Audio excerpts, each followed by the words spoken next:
Hi hello வணக்கங்க. இன்றைக்கி மத்தியானம் சாப்பாடு வீடியோவில் கிழங்கு கூட்டு இருந்துச்சு பார்த்தீங்களா? அந்த கிழங்கு கூட்டு எப்படி செய்கிறதுங்கிற உங்களுக்கு சொல்லித்தரேன். ஃபஸ்ட்டு இந்த கிழங்கு என்ன செஞ்சிடணும், அவிய வச்சுக்கிடுங்க. அடுத்தது மண்சட்டியோ இல்லைனா சில்வரோ அலுமினியமோ எடுத்து என்ன செஞ்சுவிடுங்க, மஞ்சள் பொடியை உள்ளே போட்டு விடுங்க. அடுத்தது புளியை என்ன செஞ்சுவிடுங்க, தேவைக்கு கரைச்சி என்ன செஞ்சுவிடணும், ஊற்றிக்கிடணும் பார்த்துக்கிடுங்க. அடுத்தது தேங்காய், இதில் தேங்காய், சின்ன உள்ளி, அப்புறம் கொஞ்சோண்டு ஜீரகம் போட்டு இந்த மாதிரி அரைச்சி உள்ளே போட்டுருங்க. அடுத்தது அதையுமே என்ன செஞ்சுவிடுங்க, அலசி உள்ளே ஊற்றிடுங்க. ஒரு ஸ்பூன் என்னது வத்தல் பொடி, அப்புறம் அரை ஸ்பூனுக்கு என்னது மல்லிப்பொடி போட்டுட்டு நெத்தலி மீன் என்ன செஞ்சுருக்கோம், கழுவி வச்சுருப்போம் பார்த்தீங்களா, அதை போட்டு என்ன செஞ்சுருங்க, நல்லா கலக்கிவிடுங்க. தேவைக்கு தண்ணி ஊற்றிக்கிடுங்க. தேவைக்கு என்ன செஞ்சுவிடுங்க, உப்பு போட்டு என்ன செஞ்சுவிடுங்க, ஒலை மூடி வச்சு என்ன செஞ்சுவிடுங்க, மூடி போட்டுக்கிடுங்க. மூடி போட்டு எடுத்தது பிறகு பாருங்கள் பார்த்தீங்களா, மீன் கரைஞ்சி போகவே இல்லை. இந்த பதத்துக்கு வந்த உடனே அந்த அவிச்ச கிழங்கு என்ன செய்யணும், எடுத்து உள்ளே போடணும்.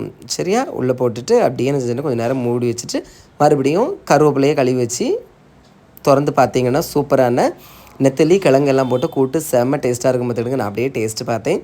நம்மளுக்கு இப்படி டேஸ்ட்டு பார்த்து நக்கி பார்க்கலன்னாக்கி நம்மளுக்கு நிம்மதியாக இருக்காத. செம்ம டேஸ்ட்டாக இருந்துச்சுங்க. நீங்களும் இந்த மாதிரி ட்ரை பண்ணி பாருங்கள். உங்களுக்கு இந்த மாதிரி கிழங்கு நெத்திலி மீனெல்லாம் போட்டு வைக்கக்கூடிய கிழங்கு கூட்டு தெரியும்னாலும் மறக்காமல் கமெண்ட்டில் சொல்லுங்கள். பிடிச்சதான் லைக் பண்ணுங்கள். தேங்க்யூ.